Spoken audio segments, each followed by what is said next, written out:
Praise the lord. మన ప్రభువును ప్రియరక్షకుడైన యేసుక్రీస్తు వారి శక్తిగల నామంలో మీ అందరికీ నా హృదయపూర్వక వందనాలు.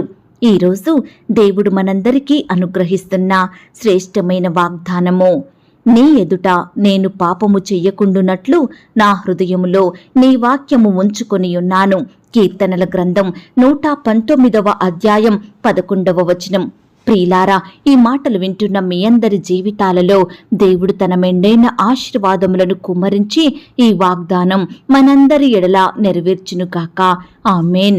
ప్రియ సహోదరి సహోదరులారా, మన హృదయము ఎంతో భయంకరమైనదండి. మనుషులు పైకి బాగానే ఉంటారు, భక్తి కలిగిన వారిగా జీవిస్తారు. కానీ వారి హృదయాలలో ఉండే ఆలోచనలు మాత్రం ఎవరికీ తెలియవు. దేవుడు మాత్రమే హృదయాంతరంగాన్ని పరిశీలించేవాడు. ప్రియులారా, ఆనాడు కయీను దేవునితో పొగరుగా ప్రవర్తించాడు. తన స్వభావాన్ని బట్టి నడుచుకున్నాడు. నేనేమైనా నా తమ్మునికి కావలి వాడనా అనే గర్వపు మాటలు మాట్లాడినాడు. ప్రియ విశ్వాసి, ఈనాడు పాపం అంటే పెద్ద పెద్ద తప్పులు, పొరపాటులు, హత్యలు, దొంగతనాలు చేస్తేనే పాపం కాదండి. గర్వంగా మాట్లాడడం, మన మాటలతో ఇతరులను బాధించడం, దేవుని సన్నిధికి దూరంగా ఉండడం, ఆయన వాక్యాన్ని చదవకపోవడం, ఆ దేవుని ఆజ్ఞలను గైకొనకపోవడం, ప్రార్థించకపోవడం, ఇవన్నీ దేవుని దృష్టికి పాపమేనండి. ప్రియ విశ్వాసి, మనము ఎప్పుడైతే దేవునికి ప్రార్థనకు దూరమవుతామో వెంటనే మన హృదయం పాపాన్ని లక్ష్య పెడుతుంది. ద్రాక్ష తీగ వలె ఆయనలో అంటుకట్టుకుపోవాలండి. మనము దేవునితో అంటుకట్టుకొని జీవించాలి. మనం దేవునిలో ఉండాలి. ప్రియ సహోదరి సహోదరుడా, ఈనాడు నువ్వు కూడా దేవునికి విరోధంగా జీవిస్తూ పాపముతో లోకాశలకు గురైనావేమో. శరీరాశ, నేత్రాశ, జీవపు డంబముతో నీ హృదయం నిండుకుని ఉన్నదేమో. వీటి నుండి నువ్వు దూరంగా వెళ్లాలని ఉన్నా దూరంగా వెళ్లలేని స్థితిలో నీవుంటున్నావా? ప్రియ దేవుని బిడ్డ, ఈనాడు మనం ప్రతిరోజు దేవుని యొద్ద మనల్ని మనం సరిచేసుకోవాలండి.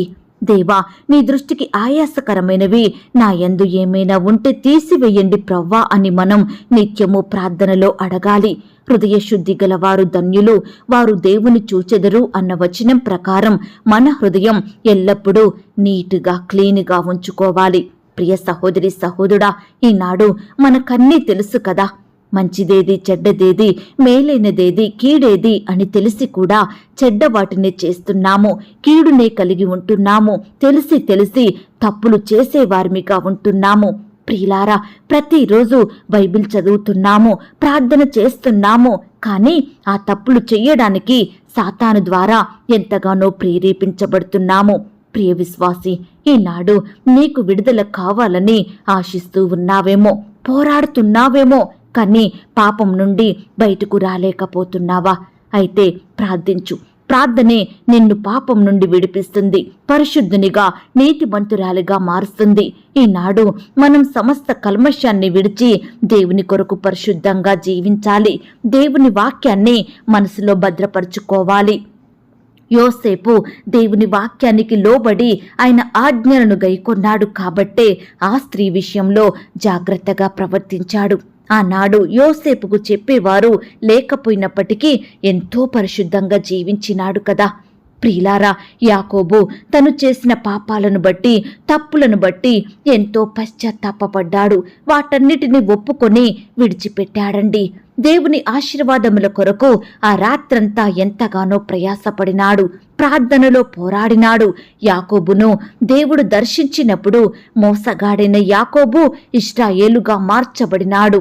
ప్రియ దేవుని బిడ్డ, ఈనాడు మన పాపాన్ని బట్టి దేవుని ఆశీర్వాదములను, ఆయన మేలులను, దేవుని యొక్క ఉపకారములను మనం పొందుకోలేకపోతున్నామండి. ఈనాడు మన హృదయమంతా పాపంతో నిండుకొని ఉంటుంది కాబట్టే మన ప్రార్థనలకు జవాబు రావడం లేదు. సమస్యల నుండి, శ్రమల నుండి, అక్కరలు, కొరతల నుండి బయటకు రాలేని వారిమిగా ఉంటున్నాము. నిత్యము దుఃఖిస్తున్నాము. కానీ దేవుని యొద్ద నుండి ఎలాంటి సహాయాన్ని పొందుకోలేని వారిమిగా ఉంటున్నాము. ఎందుకంటే మన హృదయంలో ఉండే పాపమే మనల్ని దేవుని యొద్ద నుండి మేలులను పొందుకోనివ్వడం లేదు. కాబట్టి ప్రియ సహోదరి సహోదరుడా, ఎల్లప్పుడూ మన పాపపు స్థితినంతటినీ దేవుని పాదాల వద్ద ఒప్పుకొని విడిచిపెట్టి ప్రార్థించాలి. తప్పకుండా ఆ విధంగా చేస్తే మన ప్రార్థనలకు జవాబు దొరుకుతుంది. ప్రియ విశ్వాసి, ఎప్పుడో కాదు నీ పాపాన్ని ఒప్పుకునేది, ఇప్పుడే ఈ క్షణమే దేవునిని అడుగు. దేవా, నాకు శుద్ధ హృదయం ఇవ్వు, పరిశుద్ధ హృదయంతో మంచి మనసుతో మిమ్మును వెంబడించే కృపను నాకివ్వు, నాలో ఉన్న పాపాలను తొలగించు, నా దోషములను నా అతిక్రమములను తీసివేయి తండ్రి అనే విశ్వాసంతో నువ్వు ప్రార్థించితే దేవుడు నీ ప్రార్థన విని నీ జీవితంలో గొప్ప కార్యాలు జరిగిస్తాడు. నీ కుటుంబాన్ని దీవించుతాడు, నీ ఉద్యోగాన్ని, నీ పిల్లలను, నీ భవిష్యత్తును ఆయన ఆశీర్వదిస్తాడండి.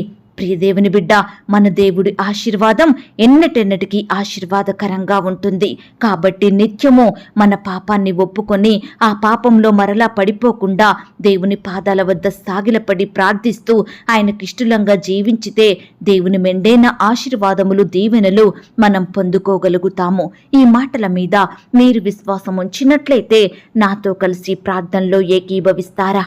ప్రార్థన. మహాపరిశుద్ధుడివిను మా ప్రియా పరలోకపు తండ్రి, కృపయు కనికరములు కలిగిన మా గొప్ప దేవా, సర్వాధికారములు కలిగిన మా యేసయ్య, మీ బంగారు పాదాలకు వందనాలు, స్తుతులు, స్తోత్రాలు చెల్లించుకుంటున్నామయ్యా. దేవా, ఈ ఉదయకాల సమయంలో మీ పాదముల వద్ద సాగిలపడి చిన్న మందగా కూడుకొని ఏకస్వరంతో, ఏక మనసుతో తండ్రివైన మీకు మొరపెట్టడానికి, మీకు ప్రార్థించడానికి, మిమ్మల్ని స్తుతించి గణపరచడానికి మాకిచ్చిన శ్రేష్టమైన సమయాన్ని బట్టి మీకు స్తోత్రాలు తండ్రి. దేవా, మీ ఎదుట మా పాపమును ఒప్పుకొని ఎల్లప్పుడూ మీకు నచ్చినట్లుగా జీవించే కృపను మాకు అనుగ్రహించండి తండ్రి. మా హృదయంలో ఉన్న చెడునంతటిని తొలగించి మీ వాక్యంతో నింపుకునే కృపను మాకు దయచేయమని ప్రార్థిస్తున్నాం తండ్రి. అయ్యా, మీకిష్టంగా, మీ హృదయానుసారులంగా, మీ యందు అంటుకట్టుకుని జీవించే వారిమిగా మమ్మను సిద్ధపరచండి, మాకు సహాయం చెయ్యండి. దేవా, ఈనాడు పాపాన్ని విడిచిపెట్టలేకపోతున్నాము కాబట్టే మీ యొద్ద నుండి మాకు సహాయం దొరకడం లేదు దేవా. పాపంలోనే జీవిస్తున్నాము కాబట్టే శ్రమలలో, కన్నిటిలో, దుఃఖంలో ఉంటున్నాము తండ్రి. అయ్యా, దయతో మమ్మను మీరు జ్ఞాపకం చేసుకోండి దేవా. అయ్యా, నిత్యము మా పాప స్థితినంతటినీ మీ పాదాల వద్ద పడవేసుకొని దానిని ఒప్పుకొని విడిచిపెట్టి జీవించే జీవితాన్ని మాకు అనుగ్రహించమని ప్రార్థిస్తున్నాం తండ్రి. మీ యందు భయం, భక్తి కలిగి నడుచుకునే కృపను మాకు దయచేయండి ప్రవ్వా. దయగలిగిన దేవా, మీకు స్తోత్రాలు తండ్రి. ఎందరైతే ప్రియులు ఈ సమయాన ఈ మాటలు విని ప్రార్థనలో ఏకీభవిస్తున్నారో అట్టి ప్రియులనందరినీ మీరు జ్ఞాపకం చేసుకోండి దేవా. నీ ప్రియ బిడ్డలందరి చుట్టూ మీ దూతల్ని కంచెగా ఉంచి కాపాడండి దేవా. అయ్యా, సహాయం చేసే దేవుడో మీరే తండ్రి. కృప చూపుటకు శక్తిమంతుడోగా ఉన్నందుకు వందనాలు చెల్లించుకుంటున్నాం దేవా. అయ్యా, సర్వము నెలిరాజా, మీకు స్తోత్రాలు తండ్రి. ఈ దినమంతటి కొరకై మమ్మల్ని సిద్ధపరచండి తండ్రి. మీరే మాకు తోడయ్యుండి సహాయం చెయ్యండి దేవా. అయ్యా, నీ బిడ్డలందరినీ పేరు పేరున జ్ఞాపకం చేసుకోండి తండ్రి. బిడ్డలు చేసే ప్రతి పనిలో, ప్రతి ప్రయత్నంలో తోడయుండి సహాయం చేయమని ప్రార్థిస్తున్నాం తండ్రి. దయగలిగిన దేవుడవు, కృపగలిగిన దేవుడవు, అందును బట్టి మీకే వందనాలు, స్తోత్రాలు దేవా. అయ్యా, శత్రువుల నుంచి నీ బిడ్డల్ని కాపాడండి దేవా. విరోధుల చేతిలో నుండి విడిపించండి దేవా. హాని కలిగించే మనుషుల నుంచి నీ బిడ్డల్ని రక్షించమని ప్రార్థిస్తున్నాం తండ్రి. అయ్యా, ఈ దినమున ఉద్యోగ ప్రయత్నం చేసే ప్రతి బిడ్డ ప్రయత్నాన్ని మీరు సఫలపరచండి దేవా. మీ సొంత సమయంలో బిడ్డల చదువుకు తగినట్లుగా శ్రేష్టమైన చక్కటి జాబును దయచేయమని ప్రార్థిస్తున్నాం తండ్రి. ఇంటర్వ్యూలకు వెళ్తున్న వారిని కూడా మీరు జ్ఞాపకం చేసుకోండి. రకరకాల కాంపిటేటివ్ పరీక్షలు రాయాలని వెళ్తున్న బిడ్డల చుట్టూ మీ దూతల్ని కంచెగా ఉంచి కాపాడండి దేవా. అయ్యా, ప్రతి బిడ్డ ఎడల మీరే గొప్ప కార్యాలు జరిగించండి. నీ బిడ్డల్ని తలగా ఉంచండి దేవా. నీ బిడ్డల్ని పరిస్థితిలో ఉంచండి దేవా. వారి చేతి కష్టాన్ని మీరు దీవించండి. వారి ఉద్యోగాలను, వ్యాపారాలను మీరే ఫలింపచేయమని ప్రార్థిస్తున్నాం తండ్రి. ఈనాడు బిడ్డలు చేసేది ఎలాంటి పని అయినప్పటికీ మీరే దానిని అంతలంతలుగా ఆశీర్వదించమని ప్రార్థిస్తున్నాం తండ్రి.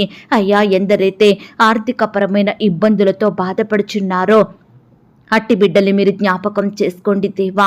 ఆర్థిక కొరతల నుంచి నీ బిడ్డల్ని కాపాడండి దేవా. అయ్యా, మీరే వారికి తోడుగా ఉండి సహాయం చేయమని ప్రార్థిస్తున్నాం తండ్రి.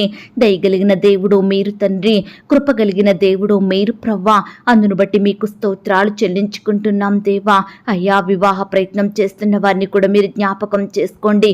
యవన సహోదరి సహోదరులందరినీ మీరు దీవించండి. సాటి అయిన సహాయాన్ని వారికి అందించండి దేవా. అయ్యా, బిడ్డలకు సకాలంలో మంచి సంబంధం కుదిరి ఘనంగా వివాహాలు జరిగేలాగున మీరే కృప చూపించండి దేవా. అయ్యా, తల్లిదండ్రుల బాధను కూడా మీరు జ్ఞాపకం చేసుకోండి దేవా. బిడ్డల భవిష్యత్తును మీరు ఆశీర్వదించమని ప్రార్థిస్తున్నాం తండ్రి. వివాహం జరిగిన తర్వాత ఒకరినొకరు అర్థం చేసుకొని ప్రేమ కలిగి మీ యందు భయం భక్తి కలిగి జీవించే బిడ్డలుగా సిద్ధపరచండి దేవా. భార్య భర్తలైన వారిని మీరు జ్ఞాపకం చేసుకోండి తండ్రి. అయ్యా, వారి మధ్య ఉండే మనస్పర్ధలు, విభేదాలు, పంతాలు, పట్టింపులు తొలగించండి దేవా. ఒకరినొకరు అర్థం చేసుకొని ప్రేమ కలిగి జీవించే బిడ్డలుగా సిద్ధపరచమని ప్రార్థిస్తున్నాం తండ్రి. వృద్ధాప్యంలో ఉన్న బిడ్డలు మీరు జ్ఞాపకం చేసుకోండి. వృద్ధులకు మంచి ఆరోగ్యం అనుగ్రహించండి. చిన్న బిడ్డల చుట్టూ మీ దూతలు నుంచండి. చిన్న బిడ్డలకు మంచి ఆరోగ్యం దయచేయండి. మీరే వారిని పోషించండి. చిన్ననాటి నుండి మిమ్మల్ని స్మరణకు తెచ్చుకునే బిడ్డలుగా ఉండటకు సహాయం చెయ్యండి. యవ్వనస్తుల భవిష్యత్తును మీరు ఆశీర్వదించండి దేవా. యవ్వన కాలంలో మీ కాడిని మోసే బిడ్డలుగా ఉండటకు సహాయం దయచేయండి. సహోదరి సహోదరులందరినీ మీరు జ్ఞాపకం చేసుకోండి దేవా. అయ్యా, ఉద్యోగాలకు వెళ్తుండగా వారి చుట్టూ మీ దూతలు నుంచండి దేవా. ఉద్యోగ స్థలంలో వారు ఎదుర్కొనే ప్రతి పరిస్థితిని కూడా మీరు జ్ఞాపకం చేసుకోండి తండ్రి. అయ్యా, ప్రతి వ్యతిరేకతల నుంచి నీ బిడ్డల్ని కాపాడమని ప్రార్థిస్తున్నాం తండ్రి. పని భారాన్ని తగ్గించండి దేవా. రెగ్యులర్గా శాలరీస్ పొందుకునే కృపను బిడ్డలకు దయచేయమని ప్రార్థిస్తున్నాం తండ్రి. ప్రమోషన్స్ కోసం, ట్రాన్స్ఫర్స్ కోసం ఆశతో ఎదురు చూస్తున్న బిడ్డల ఆశను మీరు తీర్చండి దేవా. మీరే వారి పక్షమున న్యాయం జరిగించి గొప్ప కార్యాలు చేయమని ప్రార్థిస్తున్నాం తండ్రి. అయ్యా, సొంత గృహాలు లేక బాధపడే బిడ్డల్ని మీరు జ్ఞాపకం చేసుకోండి. శ్రేష్టమైన చక్కటి గృహాలను బిడ్డలకు అనుగ్రహించండి. అద్దింట్లో ఉంటున్న వారిని కూడా మీరు జ్ఞాపకం చేసుకోండి. గృహ నిర్మాణాలు చేసుకుంటున్న బిడ్డల్ని మీరు దీవించమని ప్రార్థిస్తున్నాం తండ్రి. కోర్టు సమస్యలతోటి, ల్యాండ్ సమస్యలతో, భూ వివాదాలతో బాధపడే ప్రతి బిడ్డను కూడా మీరు జ్ఞాపకం చేసుకోమని ప్రార్థిస్తున్నాం తండ్రి. దయగలిగిన దేవా, మీకు స్తోత్రాలు చెల్లించుకుంటున్నాం తండ్రి. అలాగే దేవా, వృద్ధాప్యంలో ఉన్న దైవ సేవకుల కుటుంబాల చుట్టూ మీ దూతలు నుంచండి దేవా. నీ బిడ్డల్ని మీరు కాపాడమని, భద్రపరచమని ప్రార్థిస్తున్నాం తండ్రి. పరిచర్య చేసే దైవదాసుల కుటుంబాల చుట్టూ మీ దూతలు నుంచండి తండ్రి. సహోదరి సహోదరులందరినీ మీరు జ్ఞాపకం చేసుకోండి దేవా. వారి సేవా పరిచర్యను మీరు ఆశీర్వదించండి. ఆత్మీయంగా బలమొందుకునే కృపను దయచేయండి. అయ్యా, వారి సేవలో ఎదుర్కొనే ప్రతి భయాన్ని, వేదనను, శ్రమలను మీరే దూరపరచమని ప్రార్థిస్తున్నాం తండ్రి. అయ్యా, ఈ దినమున దేవా, నీ బిడ్డలైన వారు ఎక్కడికైతే ప్రయాణమే వెళ్తున్నారో వారి ప్రయాణాలలో తోడుగా ఉండండి. చక్కని క్షేమాన్ని, భద్రతను అనుగ్రహించమని ప్రార్థిస్తున్నాం తండ్రి. ప్రేయర్ రిక్వెస్ట్ పెడుతున్న బిడ్డలు మీరు జ్ఞాపకం చేసుకోండి దేవా. వారి కష్టం, వ్యాధి, బాధ, సమస్య ఎలాంటిదైనప్పటికీ మీరే వారికి తోడయుండి మీ సహాయాన్ని అందించమని ప్రార్థిస్తున్నాం తండ్రి. దయగలిగిన దేవుడవు ప్రవ్వా, కృపగలిగిన దేవుడవు, అందును బట్టి మీకే వందనాలు, స్తోత్రాలు చెల్లిస్తున్నాం తండ్రి. ఈ దినమంతా దేవాన్ని బిడ్డలైన వారందరినీ పేరు పేరున దీవించండి, ఆశీర్వదించండి దేవా. అయ్యా, నీ బిడ్డలకు మీరు తోడుగా ఉండండి దేవా. వారి వారి పనులలో బిడ్డలకు కావలసిన బలాన్ని, శక్తిని, జ్ఞానాన్ని, క్షేమాన్ని దయచేయమని ప్రార్థిస్తున్నాం తండ్రి. ఈ రీతిగా దేవా, ఇంతవరకు మా మొరలను ఆలకించిన దేవుడోగా ఉన్నందుకు స్తోత్రాలు దేవా. బిడ్డల అక్కరల కొరతలు మీరు తీర్చండి. వారి కుటుంబాలను మీరే ఆశీర్వదించమని ప్రార్థిస్తూ, అడిగి ఊహించిన దానికంటే అత్యధికంగా దయచేసే శక్తి గల దేవుడు అని నమ్ముచూ స్తుతిస్తూ, మమ్మును మేము తగ్గించుకుంటూ మీ నామాన్ని హెచ్చిస్తూ, మా కొరకు త్వరలో తిరిగి రానయ్యున్న యేసుక్రీస్తు వారి పరిశుద్ధమైన నామంలో ప్రార్థించి అతి మిక్కిలిగా ప్రతిమిలాడి వేడుకొనుచున్నాం తండ్రి. ఆమేన్. ప్రియ సహోదరి సహోదరుడా, దయచేసి మీ యొక్క ప్రార్థన అవసరతలు నాకు కామెంట్ బాక్స్లో తెలియచేయండి. ఈనాడు మీ బాధ ఏమిటో, మీ కష్టం ఏమిటో, దేని గురించి మీరు చింత కలిగి దుఃఖిస్తున్నారో ప్రతిదీ నాకు వివరంగా తెలియజేసినట్లయితే నేను ప్రతిదినమే ఉదయకాలం మీ యొక్క ప్రార్థన విన్నపాలను ప్రభు పాదాల చెంత పెడుతున్నాను. దేవుడు తప్పకుండా మీకు జవాబునిస్తాడు. ఆయన మాట మీద విశ్వాసం ఉంచండి. ప్రియులారా, ఎవరైతే పడకల మీద లేవలేని స్థితిలో ఉంటున్నారో దయచేసి వారికి ఈ వాగ్దానం వినిపించండి. కొత్తగా మన ఛానల్ చూస్తున్న వారు దయచేసి సబ్స్క్రైబ్ చేసుకోండి. ఈ మాటల్ని బట్టి మీరు ఆత్మీయంగా ఆశీర్వదించబడినట్లయితే దీనిని మీరు లైక్ చేయండి, మీకు తెలిసిన వారందరికీ షేర్ చేయండి. ప్రియులారా, ఇంతవరకు ప్రార్థనలో ఏకీభవించిన మిమ్మును, మీ కుటుంబాలను దేవుడు అత్యధికంగా ఆశీర్వదించి దీవించును కాక. మరలా రేపు మనమందరము కలుసుకొని దేవుని వాగ్దానాన్ని పొందుకొని ఆయనను స్తుతించుదాం. అంతవరకు ప్రభు కృప మనందరికీ తోడయుండి నడిపించి కాచి కాపాడి భద్రపరచునుగాక. ఆమేన్. God bless you.